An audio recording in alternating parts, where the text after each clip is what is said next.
Hello' everyone, কি খবৰ? সকলোকে নমস্কাৰ জনাইছোঁ। বহুত দিনৰ পিছত মই কিবা কিবি কামৰ কাৰণে ব্যস্ত হৈ আছিলোঁ, যাৰ কাৰণে মই নিজৰ ভিডিঅ' বনাই পেলাই আপোনালোকৰ ওচৰত আনিব পৰা নাছিলোঁ। মই আপোনালোকক একো এটা মেছেজ ভালকৈ দিব পৰা নাছিলোঁ।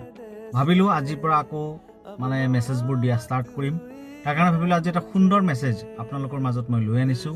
কথাটো এনেকুৱা যে কেতিয়াবা কিছুমান মানুহে আমাৰ জীৱনত এনেকুৱাকৈ আহি পেলাই শিক্ষা কিছুমান দি থৈ যায়, পিছত ভাবিবলগীয়া বাধ্য হৈ পৰোঁ যে সেই মানুহজন আমাৰ জীৱনত যদি নাথাকিলে হয় বা নাহিলেহেঁতেন, আমি চাগে বহুত কথা শিকিব নোৱাৰিলোঁ হয় বা কিছুমান মানুহক আমি চিনি নাপালোঁ হয়। কথাতে আছে নহয় যে ভাল দিনত বহুত মানুহ ওচৰত পাব, কিন্তু বেয়া দিনত আপোনাৰ ওচৰত ঘৰৰ মানুহৰ বাহিৰে, সেই স্পেচিয়েল মানুহজনৰ বাহিৰে কিন্তু কোনোৱে আপোনাৰ ওচৰত নাথাকে।